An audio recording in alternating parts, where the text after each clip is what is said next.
continuar con la clase. Bueno, vamos a revisar. ¿Cuántos han dado examen? En el grupo de WhatsApp tengo 105 personas. Inscritos en el campus 79. Vamos a la prueba de hoy. Ingeniero, disculpe, se me fue la conexión a internet y no pude dar examen. No sé si me podría habilitar, por favor. Tengo la muestra de que se me fue el internet. No te cuento que no se puede habilitar. Tiene una hora determinada.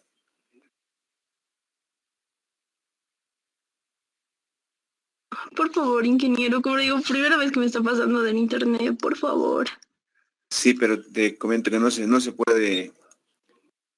se puede modificar, se crea y listo, y se lanza. En el próximo recuperarás.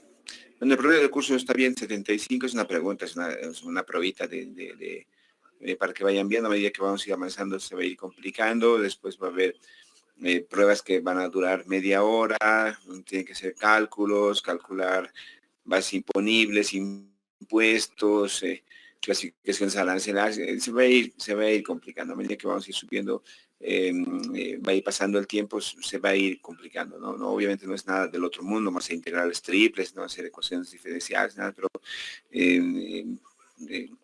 hay cosas que tampoco son cosas del otro mundo, son cosas que hemos avanzado y que hemos visto en clase y listo, ¿no? Entonces hay que tener cuidado, ¿no? No tampoco les pido que enciendan sus cámaras, tengo otros mecanismos de control para este tema y entendiendo de que, bueno, los recursos son escasos, se gastan muchas megas, mucho dinero en las clases, especialmente cuando compartimos video, etcétera. Entonces, creo que somos bastante flexibles, no como otras asignaturas que no entran a una clase y ya están expulsados, no traen la tarea, están expulsados, no han encendido la cámara, están expulsados, no han contado la asistencia, no han contestado la asistencia.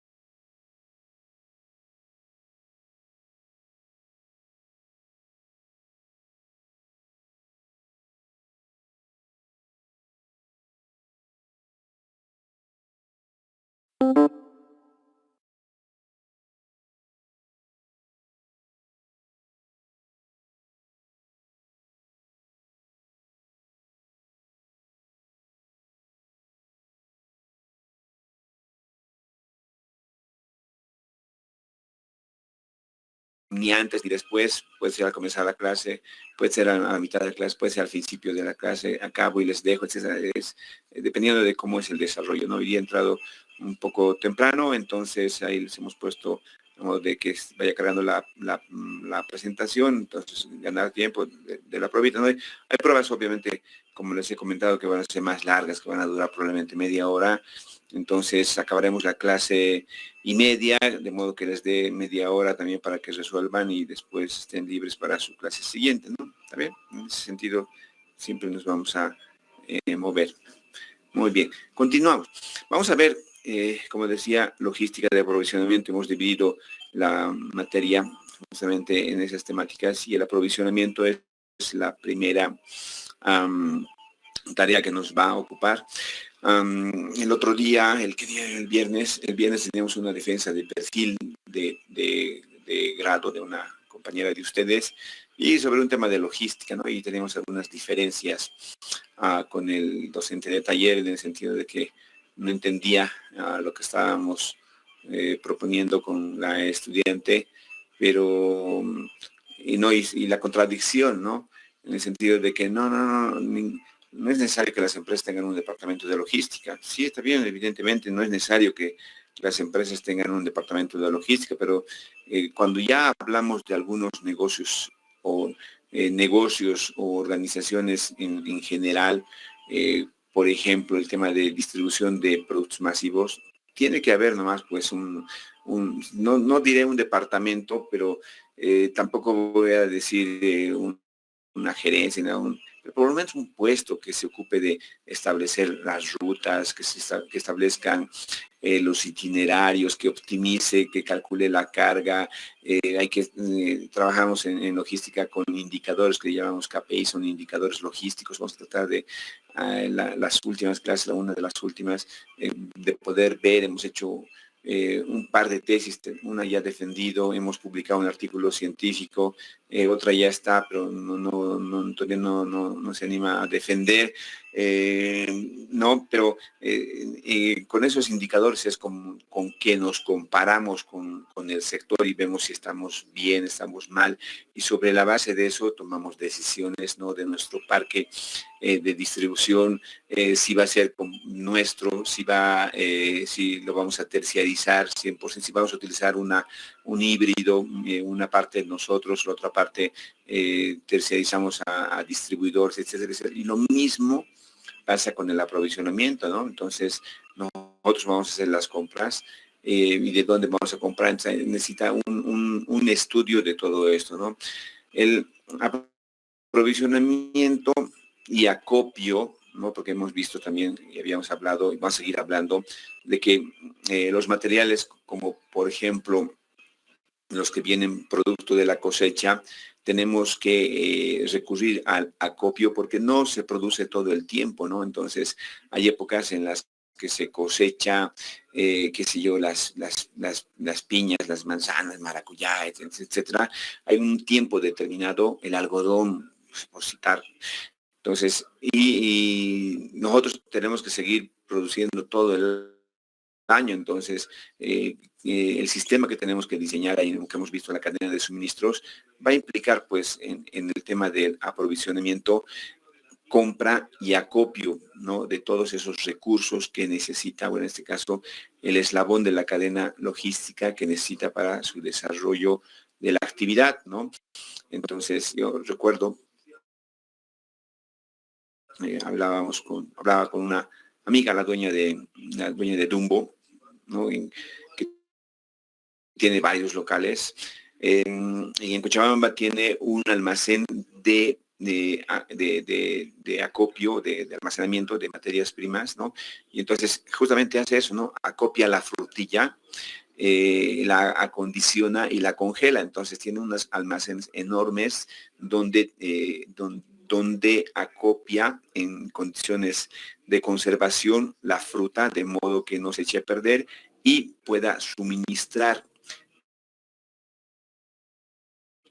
con los productos, ¿no? En este caso, los helados que hacen de fruta natural, etcétera. Entonces, eso requiere primero una logística de aprovisionamiento que es importante, y no solamente es ir y comprar, ¿no? Ir y en el momento de la cosecha a copiar, sino implica el almacenamiento, el transporte, la conservación, etcétera. Solamente hablando de asegurarnos de que le vamos a hacer llegar las materias primas, los insumos, los materiales necesarios para la producción. Hoy estamos hablando no de una gran empresa que vende, exporta helados, sino estamos hablando de una gran cadena de repostería, heladería, etcétera, de Bolivia, ¿no? Entonces, la logística, en ese sentido, la logística de aprovisionamiento va a implicar la planificación y ejecución de las medidas necesarias para la formación y funcionamiento óptimos del aprovisionamiento desde el mercado de suministros hasta el almacén y la producción, ¿no? O sea, cuando hablamos del aprovisionamiento, no estamos diciendo de que vamos a comprar por comprar, esto tiene que asistir a la producción, ¿no? Entonces, en esa asistencia que le vamos, la logística de aprovisionamiento va a dar a la producción, entonces tenemos que planificar y ejecutar varias tareas, ¿no? De modo que desde el mercado de suministros, cuando estén poniendo a la venta, cuando estén cosechando y lo que corresponda, ¿no? Del mercado de suministros, de fase primaria, puede ser secundaria, lo que corresponda, tenemos que hacer que llegue al almacén y de este a la producción. Lo mismo pasa con el tema de la distribución. No sirve de nada que vamos a producir y hacemos llegar a un sede, a un centro de distribución, lo que corresponda, sino ese almacén tiene que asistir, tiene que hacer que llegue al consumidor final. Ese es el objetivo. No es que llegue al distribuidor, al mayorista, no, esa cadena tiene que hacer que llegue hasta el actor principal, podríamos llamar, que es el consumidor, ¿no? Que es el que va a justificar que una industria, etcétera, nos esté ofreciendo productos y servicios, ¿no? Dentro de eso vamos a ver varios aspectos que son importantes de definir, de cómo vamos a actuar, probablemente de ahí salgan políticas de compras, del departamento de compras, y hablamos del tema de compras porque es el comienzo, ¿no? Finalmente, como hablábamos el otro día, puede ser tan pequeña la organización que el puesto, el departamento, etcétera, puede llamarse, como en muchas organizaciones, compras y logística, ¿no? Entonces, ahora si las tareas van creciendo en el tiempo, etcétera, especialmente en el tema de la distribución, entonces separará, ¿no? Se separará y habrá una unidad dentro de la distribución que se ocupe de la logística, de la planificación, de todo esto, del ruteo, etcétera. O puede ser simplemente un puesto compartido, ¿no? Entonces va a depender del estudio que se haga de las organizaciones. Dentro de la concentración de las fuentes de suministro tenemos tres fuentes, ¿no?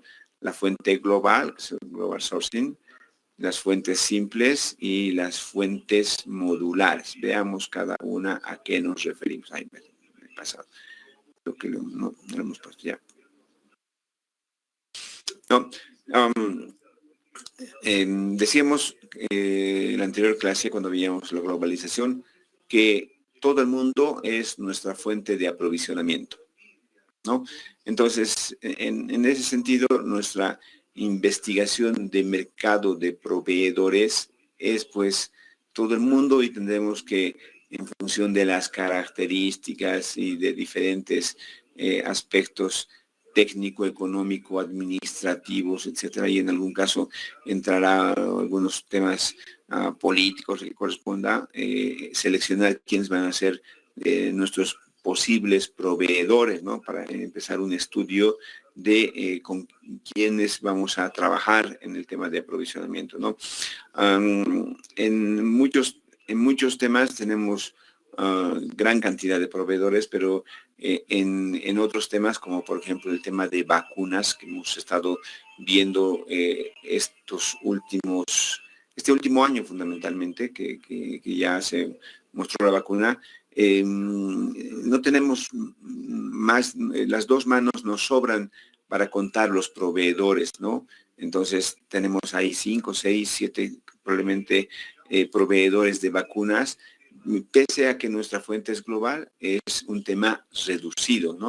Obviamente por el tema de tiempo, de investigación, de recursos, no sé, tal vez en otros aspectos más influyen lo tecnológico, que, miren, alguien podría pensar, y hablamos el otro día, ¿y por qué no hay una vacuna alemana, no? O sea, los alemanes siempre se han caracterizado, la industria química alemana es muy fuerte, siempre ha sido fuerte a nivel mundial, ¿no?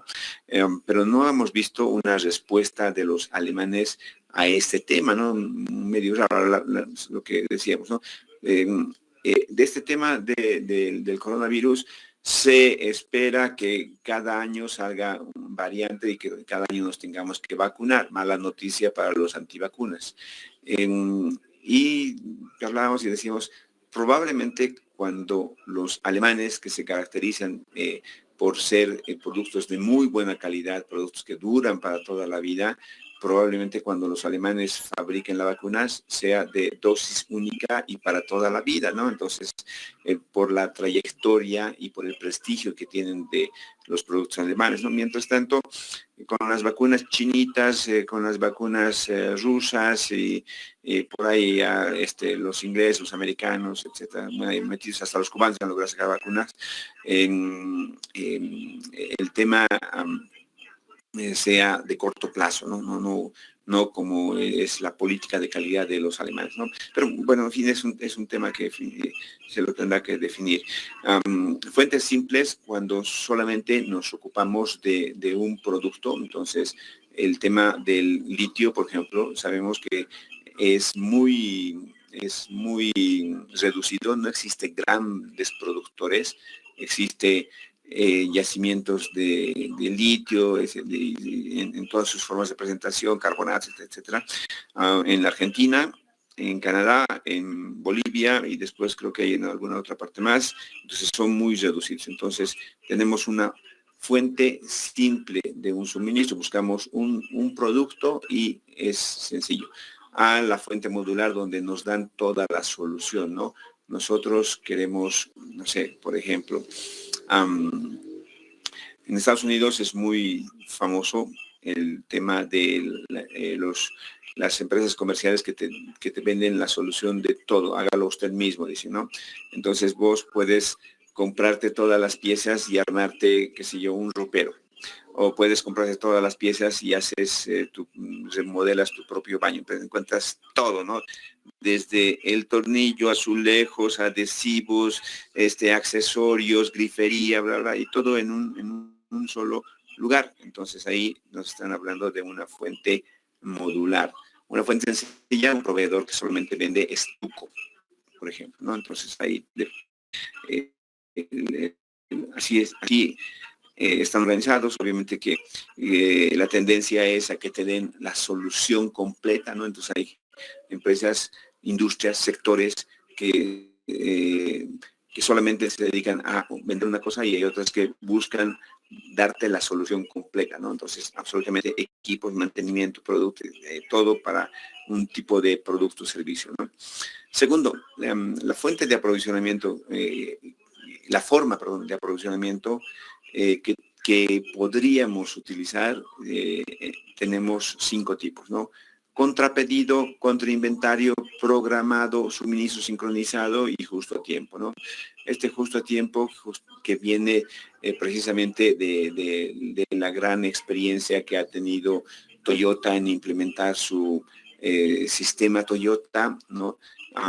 Basado en la filosofía de los japoneses de justo a tiempo, que podría ser lo más difícil, y especialmente en Latinoamérica, en este lado, por la informalidad, por la falta de profesionalismo de muchos sectores, entonces impide que podamos llegar en el tiempo adecuado, ¿no? En esto se llama en el lead time adecuado.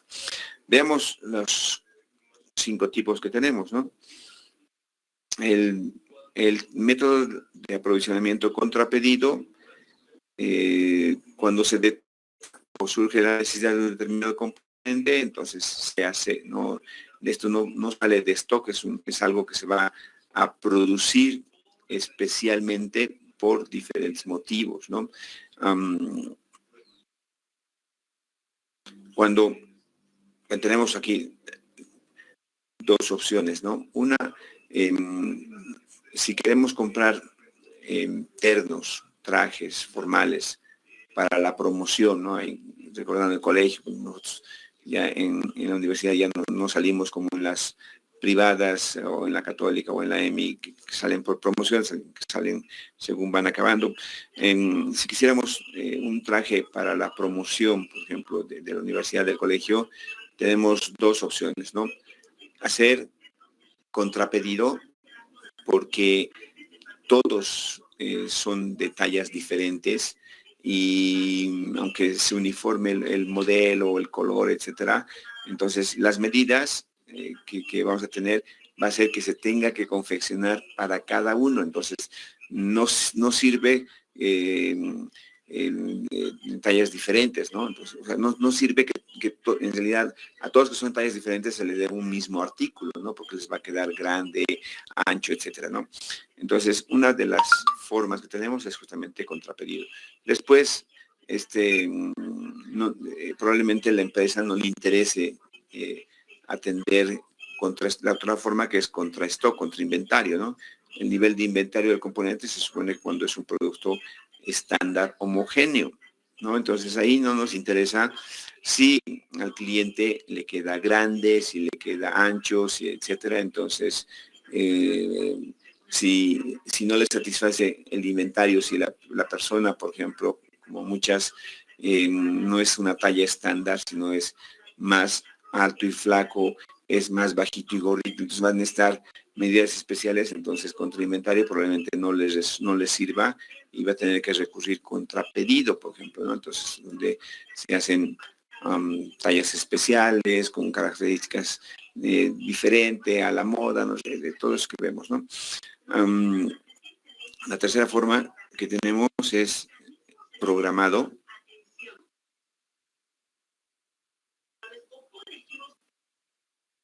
¿Okay?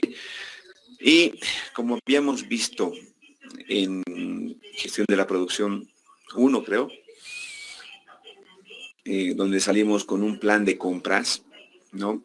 En el método programado tenemos un programa de aprovisionamiento de los componentes, los materiales, de todo, en intervalos del horizonte de planificación a partir de una previsión de la demanda, ¿no? Al final todo eso termina en un plan de compras, ¿no? La misma norma de SAPS, de Sistema de Emisión de Bienes y Servicios, el decreto supranacional 181, nos exige que para que pueda haber una ejecución, primero tiene que inscribirse los materiales en el plan de compras, se llama plan anual de compras, ¿no? Y si no está en el plan anual de compras, entonces, bueno, los administradores dicen que no se puede, que se tendría que programar para el próximo año, pero en esos temas de manejo del POA, etcétera, existen programaciones, entonces podría haber una modificación, etcétera, aunque ese tema es un poco discutido en las compras públicas, ¿no? El suministro sincronizado, en este caso, establece una estrecha coordinación con el proveedor que garantice el sincronizar el ritmo de suministro con el tiempo de consumo en la producción, ¿no? Normalmente es una coordinación y una comunicación permanente entre el proveedor y el cliente, de modo de que pueda haber, se pueda cubrir ese ritmo de suministro, ¿no? Y no tener faltantes o sobrantes, un poco ligado al suministro justo a tiempo. La pregunta es cuál es la diferencia entre el sincronizado y el justo a tiempo, ¿no? En el justo a tiempo, además, consiste en suministrar la producción de componentes en lotes pequeños y además que tienen que llegar a la línea de ensamble. Ese era el concepto que Toyota había hecho. Entonces, no llega al almacén, llega a la línea de ensamble. Entonces ahí se reducen tiempos, se reducen inventarios, se reducen almacenes y se evita todo eso, que son costos, pérdidas de tiempo, etc. Entonces, todo eso es parte de la filosofía del sistema japonés, ¿no? El tamaño, que es importante, el tamaño del lote. Bueno, inicialmente nosotros hemos aprendido en la operativa 2 que el tamaño del lote lo calculamos, ¿no? Mediante un modelo de inventarios, ¿no? Que puede ser un modelo P, un modelo Q, y después ahí tenemos unos cuantos modelos más, ¿no? Dientes de sierra, etcétera. Hay varios modelos que nos permiten calcular el tamaño del lote, ¿no? Pero este tamaño del lote no solamente influye en esos costos, ¿no? Es costo de hacerle pedido, costo de inventario, esos costos, ¿no? Y la demanda. No solamente es eso, el tamaño del lote además depende del costo fijo de aprovisionamiento, del precio del componente, ¿no? Y en eso vemos, por ejemplo, que hay subidas y bajadas. Hoy vemos que nuevamente ha subido el tema del barril de petróleo. Eso implica que los productos derivados van a seguir subiendo. Entonces, lo que nos hace pensar que si va a subir la materia prima, los productos, entonces es interesante comprar mayor cantidad porque a la siguiente que compremos el precio va a ser superior, ¿no? Ahora, si el precio está de bajada, obviamente vamos esperando hasta qué momento va a bajar más para recién comprarlo. Entonces, son situaciones en las que tenemos que pensar no solamente en los costos, ¿no? Costo de hacer pedir, costos, la demanda, ¿no? Sino precio. Segundo, la situación de mercado. Hoy la situación de mercado tan fluctuante en la que teníamos de sobreoferta a sobredemanda y en algún caso todavía no logramos encontrar el equilibrio del mercado, entonces es un tema todavía complicado para muchos productos, ¿no? Y recordando, hasta no hace mucho era uno de los problemas de suministrar las vacunas, era justamente porque no había envases de vidrio para poder envasar las vacunas y enviar a los diferentes mercados. Entonces era una situación que un poco escapaba a ese tema, si no iba a otro de materiales, ¿no? La capacidad de transporte y almacenaje también, ¿no? El tema del transporte hemos visto de que normalmente nos movemos moviendo la carga con contenedores TEUs y FEUs. O sea, por lo tanto, ya está establecido la cantidad de pallets que van a entrar, el volumen que se tiene, las dimensiones internas, externas, todo eso que vamos a ver más adelante de los contenedores. Por lo tanto, no va a variar la cantidad de material que va a entrar de un contenedor al otro. Entonces, hemos comprado 20,000 kilos, entonces el siguiente también entrará 20,000 kilos. Y lo que sí va a poder incrementarse son el número de contenedores, ¿no? Ahora, obviamente, cuando compramos carga suelta, entonces son volúmenes pequeños que encarece el tema del transporte por ser una subutilización del espacio del transporte, ¿no? Entonces, son temas que también tienen que ver con el costo, pero se tiene que definir costo, situación financiera de la empresa. La empresa tiene dinero como para tener un contenedor, dos contenedores, o la empresa tiene una situación limitada de costos, tiene que traer carga suelta, 1 tonelada, 2, etcétera. Entonces, hacer compras más frecuentes son análisis que tenemos que hacer para determinar cuánto vamos a comprar, qué vamos a comprar, cuándo, la situación financiera. El ciclo de vida del producto es otro elemento que nos hace pensar, ¿no? Vamos a comprar 10,000 celulares, pero sabemos que el tema de los celulares y de la tecnología va entrando y saliendo muy rápidamente. Entonces, el tema de la obsolescencia y el ciclo de vida del producto, también en el tema de los alimentos, por ejemplo, nos hace pensar en que no podemos mandar grandes cantidades o esperar a que se cumplan grandes volúmenes, porque mientras los primeros ya han sido embalados, etcétera, ya pueden estar con un tiempo de vida restante menor que puede afectar al envío, etcétera, ¿no? Ahí está el tema de las características de los productos. Entonces, empezamos preguntándonos si los productos son perecederos o no. Si no, creo que tenemos menos un problema, pero sí, entonces tenemos que pensar, entonces, cómo lo vamos a embalar, cómo lo vamos a conservar, lo vamos a almacenar, lo vamos a transportar, etcétera. Y eso implica qué tamaño, ¿no? Y el ritmo de innovación también es otro aspecto en el tema tecnológico. Sabemos que saca una compañía, al siguiente la competencia y después vienen las copias, y etcétera. Entonces son temas que afectan a las decisiones de cuándo vamos a comprar fundamentalmente, que es los modelos de inventario eran lo que nos daban una respuesta, pero matemática, ¿no? En estos casos tenemos que tomar otras variables que probablemente nos dejen en el camino de la estrategia para tomar decisiones, ¿no? Y la respuesta, o la otra pregunta, si decíamos antes que cuánto vamos a comprar, la pregunta es el momento, en qué momento vamos a comprar. Probablemente nuevamente los modelos de inventarios nos puedan dar una respuesta en algún tiempo, pero para responder a eso nosotros tenemos 4 políticas que utilizamos para salir a comprar, ¿no? Y la primera es que compremos por emergencia. La segunda es ante déficit, la tercera es en el lead time adecuado y el cuarto con anticipación at lead time, ¿no? Sí, antes de meternos a explicar los 4, el lead time, ¿sí? Es el plazo de antelación con relación al momento de ejecución del servicio del correspondiente proceso en que debe iniciarse el procesamiento de aseguramiento de cada elemento, ¿no? Entonces nosotros calculamos antes, era un poco más complicado, ¿no? Comprábamos de Japón y nos decían, de Japón va a llegar más o menos entre 60 y 75 días, ¿no? Entonces un margen de más o menos 15 días, de 60 estamos hablando de ¿cuánto? 15 entre 60, del 25%.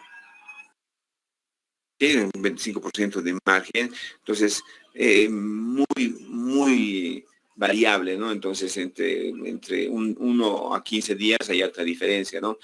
Hoy con el tema de los buques que son más grandes, los barcos que son más veloces, con el transporte aéreo, con tantas cosas que han aparecido se han ido mejorando, hoy podemos calcular el lead time con mayor precisión, ¿no? Entonces, obviamente con unos márgenes, pero que son más pequeños, ¿no?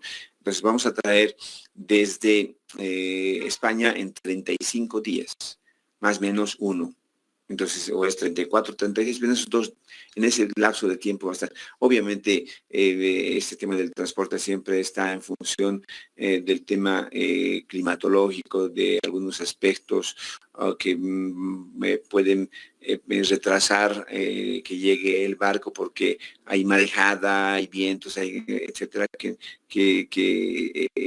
por el efecto del tiempo, la embarcación, el sistema de transporte tendrá que esperar las condiciones para poder hacer su arribo, etcétera, ¿no? Entonces, dentro de esto, déjenme ver si tengo, si está aquí. Dentro de esto,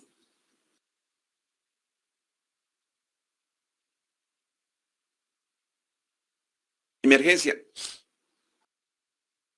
Se inicia la gestión del aprovisionamiento en el preciso momento en que se genera la necesidad, ¿no? Entonces, necesidad, y esto es, creo que, el estilo boliviano, ¿no? El último minuto, el último momento, y ahí, por ejemplo, cosas que hemos visto en la casa, que se tienen, deberíamos tener 2 garrafas, ¿no? Modelo Twins, modelo de inventarios, ¿no? Pero no trabajamos con Twins modelo, trabajamos con modelo de emergencia. Tenemos 5 garrafas en la casa, 5 garrafas. De las 5 se vacía la primera, la segunda, la cuarta y la última que está en la cocina y se acaba la quinta y recién, la sopa está medio cocida y decimos, no, cachito, hay que ir a comprar gas, listo, escándalo. Y salimos a comprar en emergencia porque se genera la necesidad, porque el producto está a medio cocer, que es la sopa, y necesitamos el insumo, necesitamos el gas, ¿no? Entonces, en emergencia, pese a que teníamos 4 garrafas vacías, no lo hemos hecho porque nuestra política es comprar por emergencia. Cuando las papas están calientes, entonces así nos preocupamos del tema. Ante déficit es una variante y se procede cuando se observa la existencia de déficit, ¿no? Del mismo caso, cuando tenemos 5 garrafas, vemos que de las 5, 1 está en la cocina y tenemos 4, 2 vacías, 2 llenas. Sale la tercera garrafa vacía y hay que salir a comprar. Entonces, ya existe un déficit, ¿no? No vamos a esperar como en el sistema de emergencia que sea la última garrafa y la que se acaba cuando estamos necesitando, sino con una variante que es cuando notamos el déficit. Nosotros definimos cuánto va a ser el déficit. Va a ser una garrafa, va a ser 2 garrafas, entonces ahí definimos cuál va a ser el margen de seguridad para que no perdamos el suministro del servicio, la producción que corresponde. En el lead time adecuado, es una variante, es la deseada y se requiere de la aplicación de técnicas y procedimientos desarrollados para garantizar la sistemática aplicación del concepto. Entonces, el lead time adecuado es el tiempo adecuado. Nosotros calculamos el tiempo, ¿no? Entonces calculamos, aquí está el proceso y aquí tiene que llegar 35 días antes, tiene que llegar 30 días antes, tiene que llegar 10 días antes, etcétera. Entonces, hemos calculado un tiempo, ¿no? Esto probablemente con un margen de seguridad, porque siempre tenemos algún problema, pero hemos calculado y es 33 días, listo, 33 días y eso garantiza que llegue los 10 más exactamente al momento en el que se va a necesitar que ingresen los materiales. Pero es una situación ideal, complicada de hacer, especialmente en este lado, en nuestros países. No voy a decir solamente en Bolivia, queremos hacer eso y nuestro puerto que nos atiende de Arica y Iquique están en paro, están en huelga, etcétera, no están trabajando y se acumula la carga y los camiones, todo lo que han visto y es una historia de nunca acabar. Entonces, no solamente es Bolivia, Chile, la Argentina, Brasil, etcétera, somos cortados con la misma tijera, por lo tanto, tratar de trabajar lead time para que llegue en el tiempo es que llegue fuera de tiempo. Entonces, una forma, una variante que puede ayudar a eso es con anticipación al lead time. Ahora, no significa que va a llegar en 35 días y, bueno, por si acaso yo le voy a meter 70, lo voy a doble. No, o sea, ahí tenemos que calcular cuál es el tiempo, ¿no? Nos calcula 35 días. Ya, Bolivia es un país complicado, estamos en época de lluvias, siempre hay paros, etcétera, etcétera, que puede durar 2 días, etcétera, y no le ponemos un margen de seguridad de 5 días. Entonces, 30 más 5 o 7 días si quieren, una semana, entonces son 40, 42 días, definimos algo así. Obviamente no lo vamos a meter, hay que comprar con 3 meses de anticipación, con 6 meses, ¿no? Entonces va a ser un tiempo que al que hemos calculado le daremos un margen más de seguridad por todos los problemas que sabemos, ¿no? Ahora también conocemos que en época de lluvias es más complicado, que probablemente en época seca vamos a poder entrar al monte, a la provincia, a sacar los productos, los materiales, etcétera, con mayor facilidad en invierno que en verano, ¿no? Por el tema del acceso a los caminos, etcétera, etcétera. Pero hay que ver también si hay cosechas en esas épocas. Todos esos aspectos se tienen que estudiar y ver, ¿no? Hablando de la relación contractual entre el comprador y el vendedor, después nos vamos a entrar a ver ya otros aspectos, empezando por la selección en los contratos, etcétera. Es un tema de contratos, la parte jurídica. Tenemos 3 formas de salir a comprar, ¿no? Con contrato marco, con contrato específico, sin contrato, ¿no? Entonces, ¿de qué depende? De los productos y servicios que estamos estudiando, ¿no?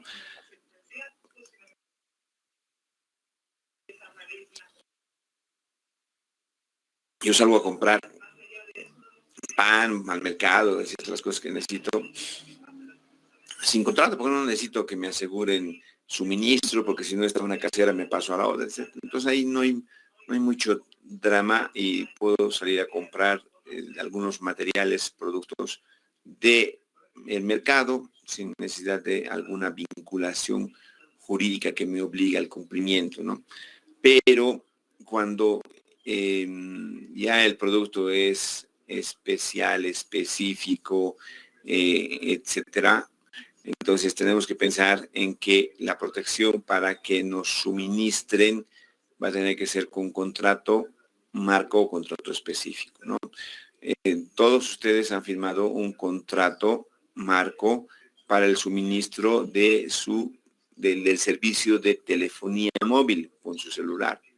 Todos han firmado un contrato marco, ¿no? Entonces, es un contrato preestablecido, prediseñado diseñado y lo único que en el contrato, la parte de la letra chica está en la parte de atrás, en la parte de delante están las generales y ahí lo único que va a cambiar es la fecha del contrato, el nombre y la persona que está suscribiendo, punto, se acabó. Después todo ya está establecido, entonces ahí no se pueden cambiar tarifas, no se pueden cambiar plazos, no se pueden cambiar reclamos, etcétera, etcétera. Entonces, cuando yo firmo un contrato marco, entonces ahí en la letra chica dice que se debe pagar antes del 10 puntos, el 10, el día 11 te corta, entonces, y vos no puedes decir, bueno, yo mi sueldo recibo el 15 y por favor voy a pagar el 16, entonces ahí el contrato marco no te cubre, no, es un contrato que no se puede modificar, ya viene preestablecido y ustedes han hecho con la telefonía y se hacen con varios servicios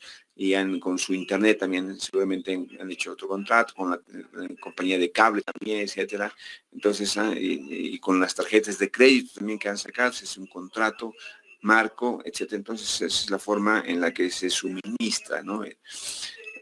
Cuando no, un contrato marco no nos da, no nos satisface lo que buscamos, entonces se tiene que recurrir a un contrato específico, ¿no?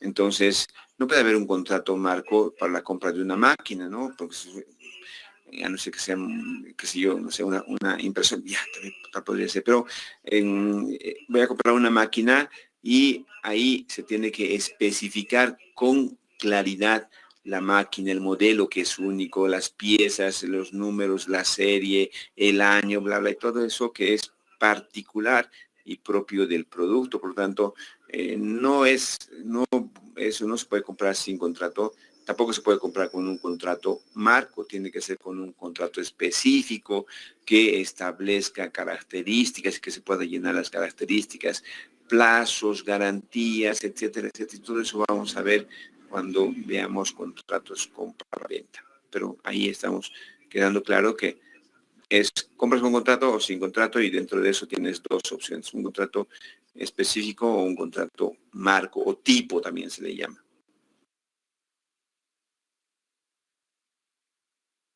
La estabilidad del vínculo con el proveedor, con nuestros proveedores, podemos tener dos tipos de relaciones, una relación eventual y una relación estable, ¿no?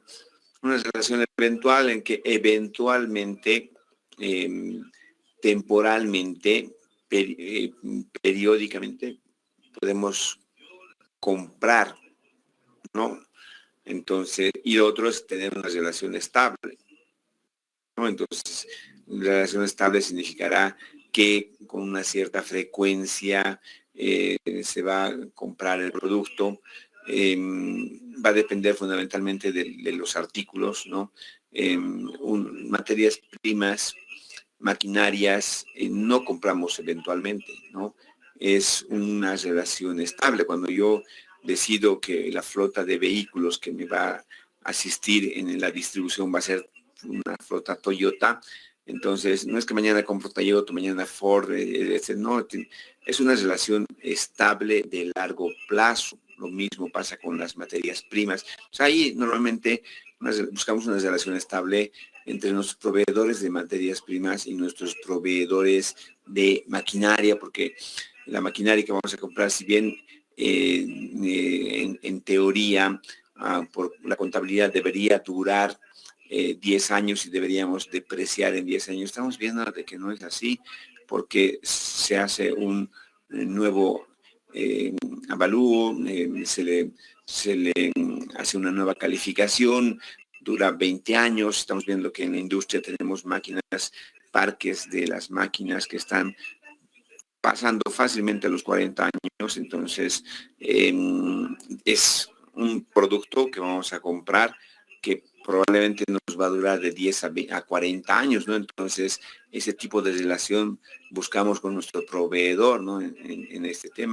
Y una relación eventual en los otros temas, ¿no? O sea, yo voy a comprar materiales que pues, me da lo mismo comprar de aquí que comprar del centro, de otro distribuidor, etc. Entonces, eso porque no es importante, porque es un tema de, como dicen los auditores, de poca cuantía, ¿no? Entonces, pero estos, los de al valor considerable alta cuantía, maquinarias, etcétera, tiene que ser nomás con este tipo de una relación estable, ¿no?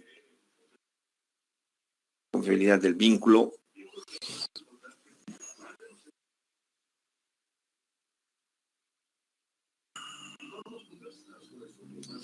Relación estable, ambas partes reciben beneficios mutuos, siempre y cuando se establezcan relaciones colaborativas, no de imposición.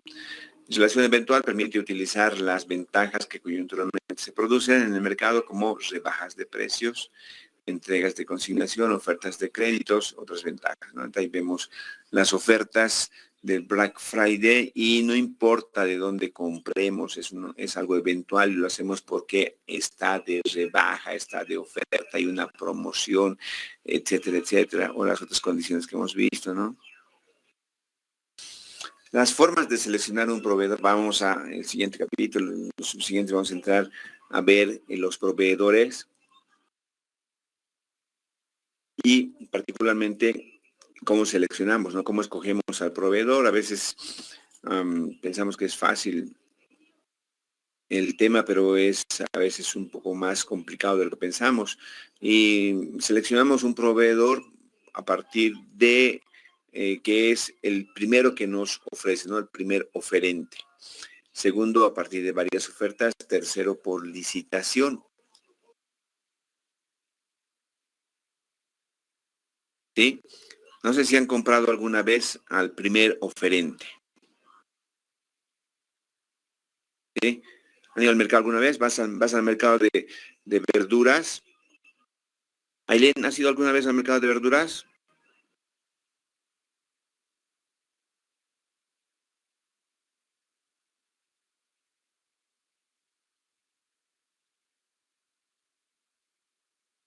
Está la Ailén Cortés. Sí, José. Ah, muy bien. ¿Has ido al mercado de verduras alguna vez? Sí, sí. ¿Y has comprado al primer oferente? Alguna vez sí, porque ya no había otro lugar donde venir. Porque estás yendo por el mercado, estás entrando al mercado y te aparece el limonero, ¿no? Un potocinito ahí que te ofrece, te dice, limón, te dice 5 pasitos. Y vos dices, 5 pasitos me parece bien, Después, más adentro en el mercado, no sabes si estará 6, 10.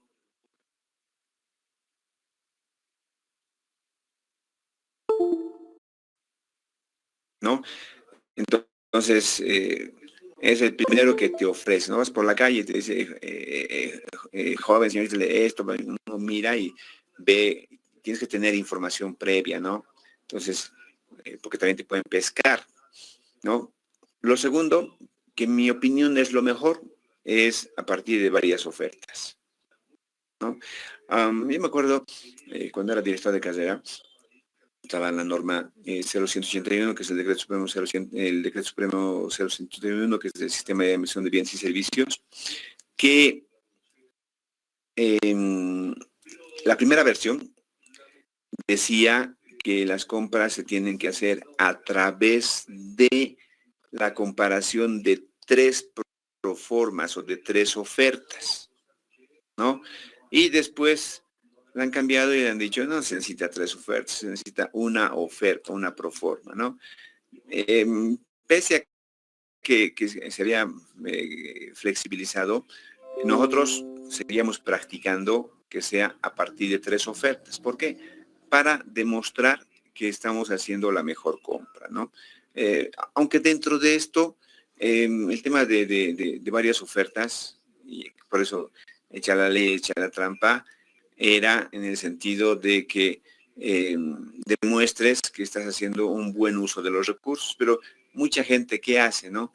Entonces, si le quiere comprar al amiguito porque ya le ha charlado y además que va a recibir un diezmo, como pasa habitualmente en estos puestos de compra son puestos sumamente delicados porque se está manejando dinero y en la administración pública, como han visto, en la anterior versión de SAPS, se establecía que alguien, si hace un mal uso del dinero, por ejemplo, se le califica como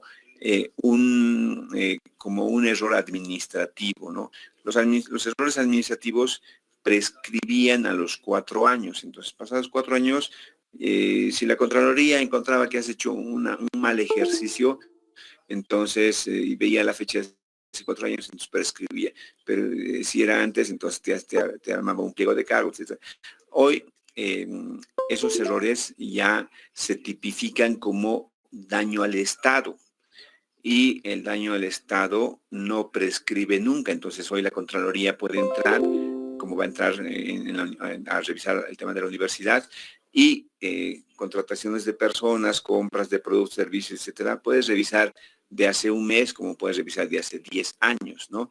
Y ver si hay inconsistencias o algo que no está bien, entonces genera pliegos de cargo, porque se le ha hecho un daño al Estado y ese daño se va a devolver, entonces se hace ese trabajo para recuperar, ¿no? Lo que pasa en Santa Cruz con los sueldos fantasmas, hay en Tiquipaya con, etcétera, ¿no? Y vemos ahí un montón, muchos ejemplos de esto, ¿no?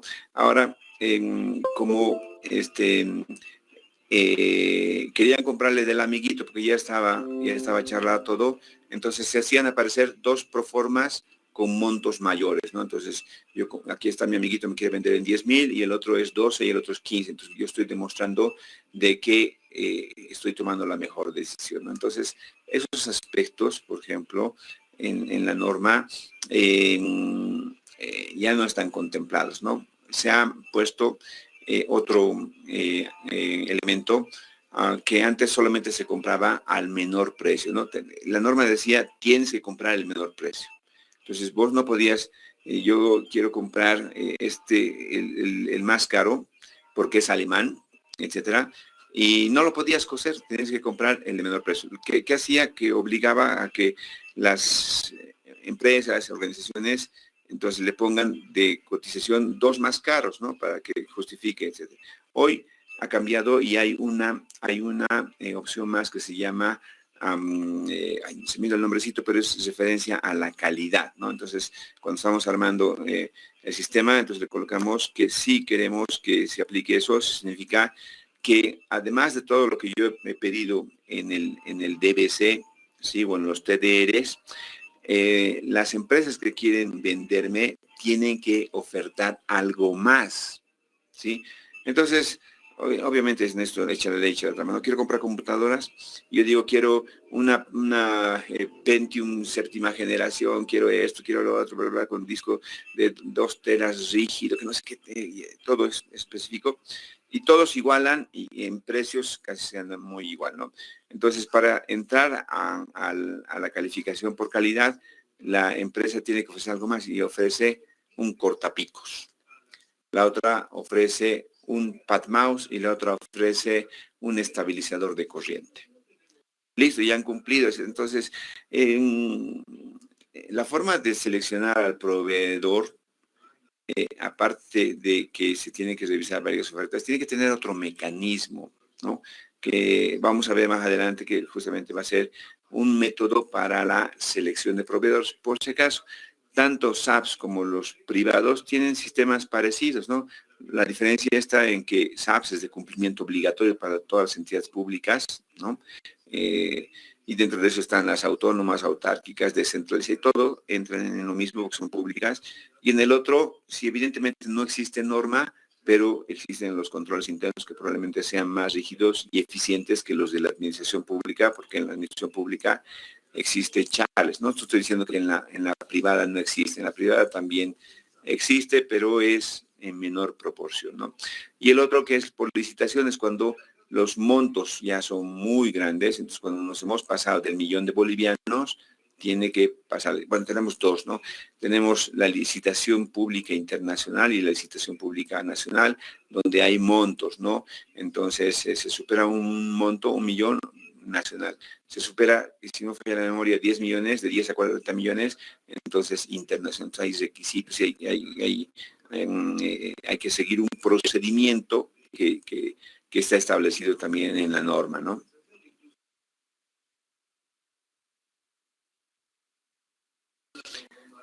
Ahí está, ahí tenemos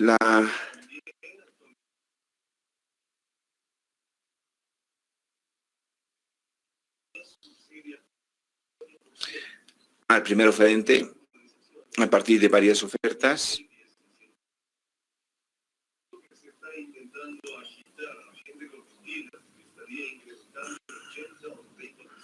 Por licitación, entonces ahí se van a hacer la presentación de documentos, plazos, presentaciones ante notarios, que es más complicado porque obviamente los productos que estamos comprando son mayores, ¿no? El Estado hoy es un gran comprador, pero los niveles de exigencia también son elevados.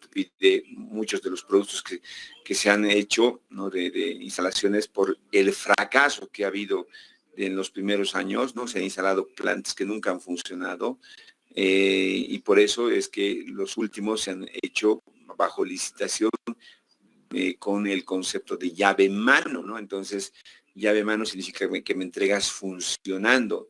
Entonces, es un grado de complejidad mayor y por lo tanto los montos son mayores porque nadie va a venir a trabajar gratis, la empresa de extranjera no va a venir a montar gratis, sino ahí cobran todo, horas mantenimiento, horas instalación, horas pruebas, todo se cobra y por lo tanto es obviamente un sistema mucho más caro, ¿no? La vía de aprovisionamiento es mediante suministro directo o suministro indirecto. Suministro directo es cuando yo puedo comprarle directamente al proveedor, ¿no? Entonces, yo quiero comprar, qué sé yo, algodón. Entonces me comunico con el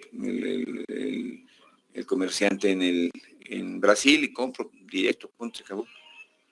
¿No? Pero yo quiero comprar un auto Toyota. Entonces le escribo Toyota, entonces página web, le digo Toyota, quiero una camioneta Hilux, me responden y me dicen el dealer, el representante, el distribuidor para Bolivia es Toyosa, comuníquese que están en La Paz, está listo.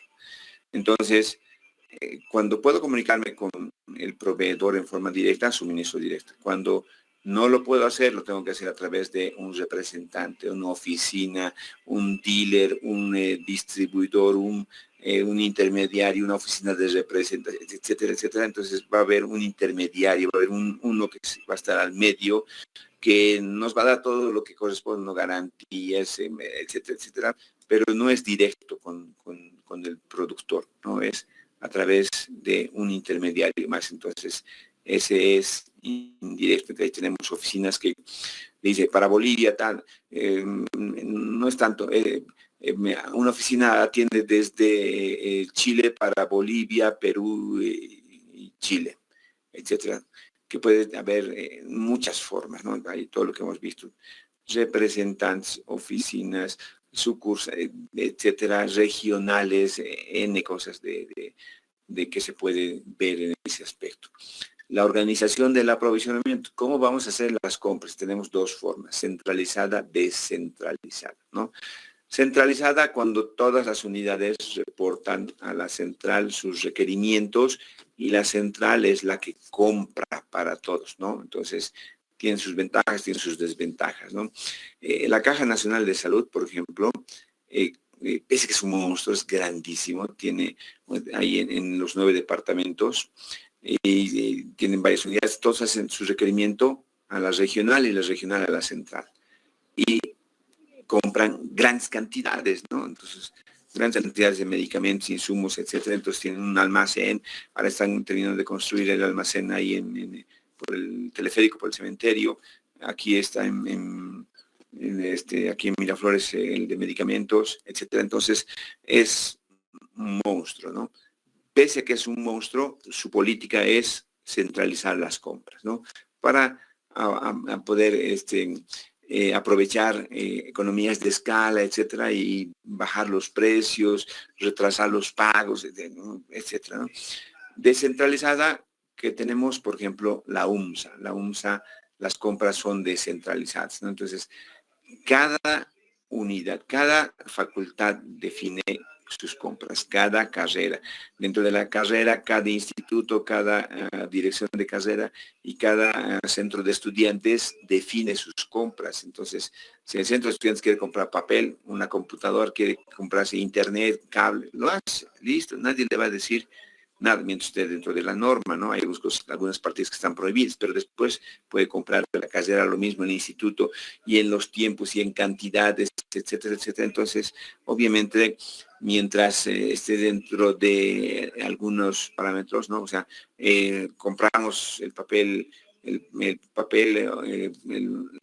bloque de papel bond en 30 pesos, que seguramente alguien la va a comprar entre 28 y el más caro que alguien la va a comprar será 32, que está entre 28 y 32, lo vamos a poder comprar, pero si alguien presente y dice voy a comprar papel y a 50 pesos, ahí creo, no creo, aunque estemos desconcentrados, no creo que pueda ser viable ese tipo de entonces porque ahí hay algo medio chueco, ¿no? Los controles, una vez que compramos, va a haber controles, entonces los controles van a ser contra garantía del proveedor, ¿no? Como es el caso.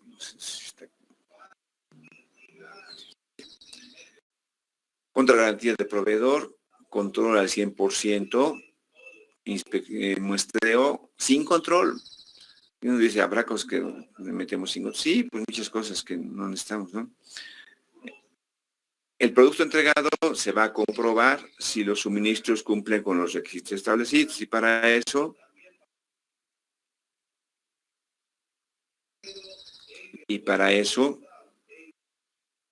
vamos a definir como políticas inspección al 100%, ¿no? Obviamente contra garantía, entonces hay como las teles, ¿no? Que nos dan garantía de 3 años, los carros nos dan con garantía de 3 años o 100.000 kilómetros, lo primero que ocurra.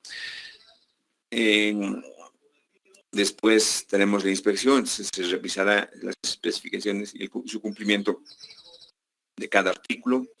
La inspección por muestreo, se tomará muestras porque se supone que son cantidades grandes y no vamos a perder el tiempo y manipular todo eso que hemos visto de las unidades. Entonces se tomará una muestra para decidir si aceptamos o rechazamos el lote.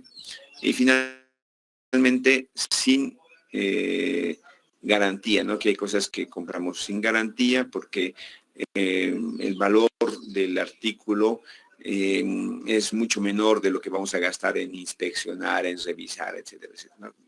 Vamos a estar revisando si los alfileres o los clips que hemos comprado para el escritorio están todos buenos, ahí no sabemos si 100, serán 100, serán 99, serán 101, pero ya una unidad más, una unidad menos no afecta por el precio, ¿no? El tipo de transportación que vamos a considerar para traer los materiales va a ser ferrocarril, automotor, barco, avión, transportador, o sea, un tercero, o sea, es un combinado, que ¿no? Hoy hablamos de que no solamente tenemos un tipo de transporte, sino tenemos transportes combinados que antes eran difíciles de hacer documentalmente, ¿no? Hoy tenemos documentos que son mixtos, ¿no? Que entran dentro de la categoría de bimodal o multimodal, ¿no? El tipo de transportación que vamos a seleccionar va a depender de la distancia a recorrer, la tarifa de transportación. Dentro de esto sabemos que el transporte marítimo es el más barato y el aéreo el más caro, y los dos, el férreo y el terrestre o por carretera, están ahí al medio. El nivel de urgencia, sabemos que el aéreo va a demorar lo menos posible, el marítimo es el más lento. Condiciones de transportación requeridas, se va a requerir conservación en frío, cadena de frío, cosas, ciclo de vida del producto, condiciones topográficas, ¿no? Como el tema de Puma Catari, justificaba el alcalde y decía, son carros caros porque la topografía ha hecho que tengamos que comprar vehículos con mayor torque, ¿no? Mayor potencia para las subidas, etcétera. Entonces, por las condiciones topográficas. ¿Verdad? ¿No es verdad? Hará un ingeniero la evaluación correspondiente de la parte técnica, ¿no? accesibilidad de las vías, entonces no vamos a poder entrar con un camión F10, lo haremos con 2 camiones F7, etcétera. Entonces, pérdidas y daños que se podrían producir, cantidad de los productos a transportar, entonces nos va a definir qué tipo de transporte vamos a utilizar, contenedor de 20 pies, de 40 pies, a lo mejor un high bull, etcétera, etcétera, ¿no? Características del diseño del producto para su transportación, almacenaje, conservación, etcétera, etcétera. El sujeto de la transportación, y eso nos va a dar lugar también más adelante a que veamos el tema de la terciarización, el transporte propio, el transporte del proveedor, el transporte alquilado. Entonces, si ninguno de estos dos funciona, tenemos que terciarizar. Entonces, a la terciarización del transporte le hemos dicho que es el 1P, el no first part logistics, el primer par logístico. Entonces, es el que nos alquilamos y es la primera forma de terciarización. La forma de pago que vamos a hacer: adelantado, al contado, a crédito, consignación. Adelantado, creo que no sé si tengo, sí. Adelantado, ¿no? Significa que tenemos que mandar el dinero antes de que nos empiecen a fabricar, y después en algún caso nos ponen en un programa de producción, etcétera, y una vez que nos han producido se nos despachan, entonces tiene que estar adelantado a la producción, ¿no? Los chinos normalmente quieren esto para evitar que les estafen, aunque la mayor parte, no voy a decir la mayor parte, hay un buen grupo de empresas que estafan en la China, o sea que tener mucho cuidado. Entonces, una de las mejores formas para protegerse contra eso es que te acepten al contado. Entonces, me entregas el producto, te entrego la plata, ¿no? Que probablemente sea lo mejor. Pago a crédito, que nosotros recibimos la mercancía y nos dan un tiempo después para poder pagar. En empresas en las que existe mucha confianza, mucha relación, probablemente de mucho tiempo, en el que te puedan dar crédito, a no ser que la empresa o el producto no sea de buena calidad, que no haya, que no tenga demanda, y entonces una de las formas de incentivar es justamente que te den crédito, excepto eso. Y después la consignación, que lo que te dan y vendes, pagas, y lo que no has vendido, devuelves, ¿no? Entonces, en algunos negocios funciona, creo que funciona bastante bien en el tema de la cerveza, pero en otros productos donde hay manipulación, deterioro de los materiales, es más complicado, ¿no? Entonces, políticas un poco complicadas, hay que ver para qué productos, servicios se podría utilizar, ¿no? Tratamiento de la información que vamos a tener puede ser desde la manual, ¿no? Y hoy está un poco desapareciendo la emisión de facturas manuales, procesamiento computacional, captación y procesamiento automatizado, y el empleo de EDI, ¿no? Intercambio electrónico de datos, ¿no? Entonces, desde el lector de códigos de barras, para eso, obviamente, el producto tiene que tener ya no solamente códigos de barras, sino QR, otros aspectos que permitan identificar el producto, lotes, etcétera, etcétera. Vamos a ver también algo de eso, de los códigos de barras en sistemas de información. El tratamiento de información, características: disponer de la información, no de datos, estar en el lugar adecuado, llegar en el momento oportuno, elevar la fiabilidad de la información, y cantidad mínima de información son los requisitos mínimos para esto, ¿no? El manejo de las cargas, el tratamiento de las cargas: podemos manejar cargas individuales, que le llamamos carga suelta. La siguiente le llamamos paletización. Entonces ya es una carga que viene agrupada, protegida en una paleta, ¿no?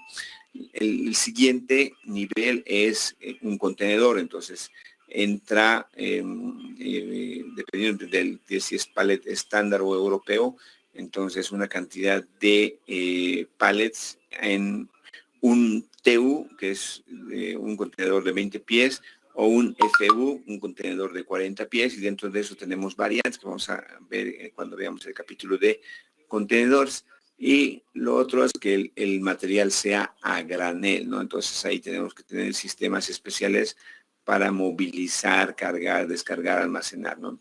El grado de mecanización de los materiales va a ser manual, ¿no? Entonces, manual, como en este caso, Mecanizado, si usamos una carretilla, una estoca, un paletizador, un equipo para movilizar, o automatizado donde tenemos bandas, sensores, cangilones, algún sistema para poder, grúas pórtico, no sé, cualquier sistema que ayude desde lo más sencillo a, obviamente, a lo más complicado de movilización de carga, ¿no?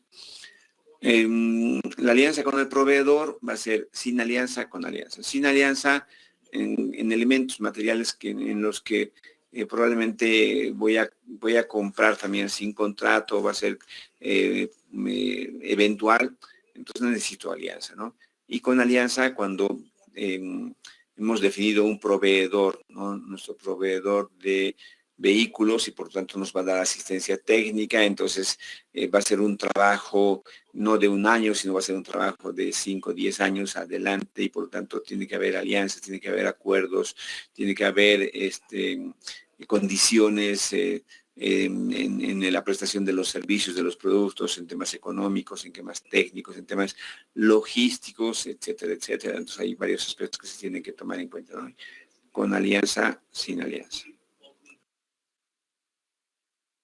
El almacén, que es un elemento importante en las compras, entonces, ¿dónde vamos a almacenar? Que puede ser en nuestro almacén propio, que en algún caso se podría usar en el almacén del proveedor. Si no funciona uno de estos casos en un almacén alquilante, ahí entra otra vez terciarización. La segunda forma de terciarización son los almacenes, el 2PL, almacén, y tercero, sin almacén. Bueno, ¿habrá algo sin almacén? Sí, los servicios, pero es una de las características de los servicios que no se pueden almacenar, ¿no? Entonces, después los productos sí. Entonces aquí tenemos una tabla resumen de todo lo que hemos visto, los métodos de aprovisionamiento, el tiempo de suministro, el control de calidad de entrada, el tratamiento de la información, la estabilidad de vínculo con el proveedor, las alianzas, principales proveedores, forma de pago y relación contractual. Todo lo que hemos visto resumidito en una sola lámina para poder recordar de forma más sencilla los aspectos más generales, ¿no? Ahora vamos a entrar, bueno, no ahora, en la siguiente clase vamos a entrar a ver ya compras y después vamos a ver evaluación de proveedores y así vamos a ir avanzando y vamos a ir encontrando, vamos a ir respondiendo varios de estos elementos que ya hemos mencionado en diferentes partes de la asignatura, ¿no? Algunos han visto, tenemos capítulos del transporte, otros capítulos tenemos contrato de compra-venta, otro contenedores, otro en terciarización, etcétera, etcétera. Entonces hay contratos compra. Vamos a ir en cada capítulo respondiendo a varios de estos elementos que consideramos importantes de las compras.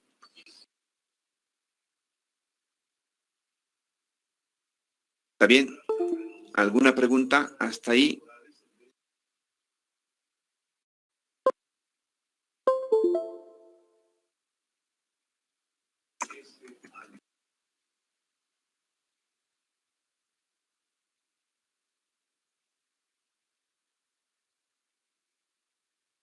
¿Alguna pregunta, duda, aporte, comentario, queja, reclamo?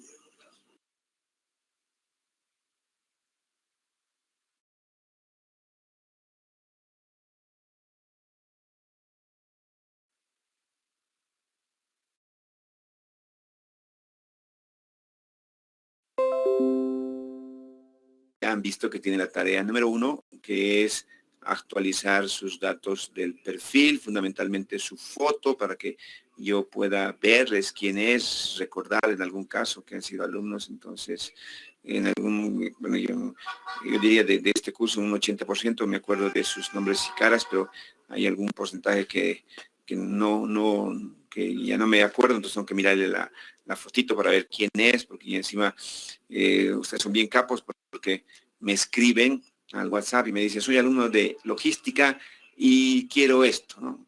y yo no le puedo ayudar porque no sé quién es. Encima veo la foto de su perfil de WhatsApp, es un perro, entonces trato de identificar de qué raza es, pero complicado, ¿no? Entonces, eh, lo mejor es que así esta relación pongan su fotito, es requisito indispensable, tienen hasta fin de mes, el que no pone su fotito y actualiza sus datos, le vamos a depurar el sistema, significa que no ha hecho su tarea y por tanto ya no continúa, no es parte del curso, y una vez que nos pasen las listas oficiales, don Víctor, entonces depuraremos el sistema. Aquí en clases tengo 60 menos yo 59. En el grupo de WhatsApp, si no me falla la memoria,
ahora sí me escuchan, estaba hablando con el micrófono apagado. Entonces está habilitado, él dice, no está, ya está habilitada la asistencia. Hay dos tareitas, tarea número uno,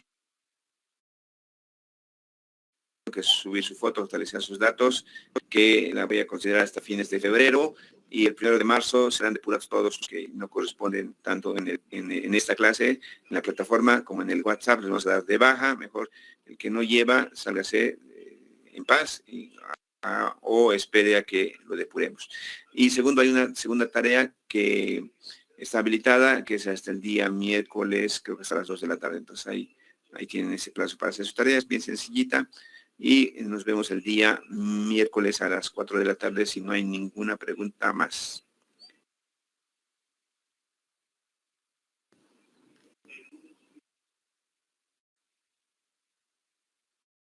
Ingeniero, buenas tardes. No lo ha habilitado todavía la asistencia. A ver, ya está habilitado. Está habilitado, ponle control R. Está bien, ingeniero.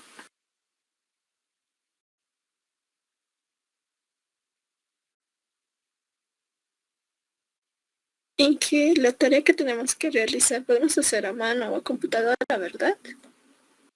No, ahí mismo te dice que tienes, si no me falla la memoria, hasta 300 palabras para escribir. No puedes pasarte de eso. Ay, estoy Hay un espacio, ahí escribes todo lo que quieras hasta 300 palabras. Después no te va a aceptar más palabras.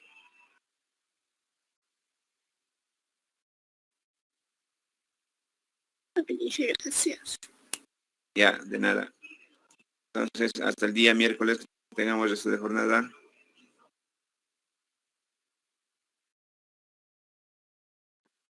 Pero, Hasta Inge. luego. Hasta luego, Inge.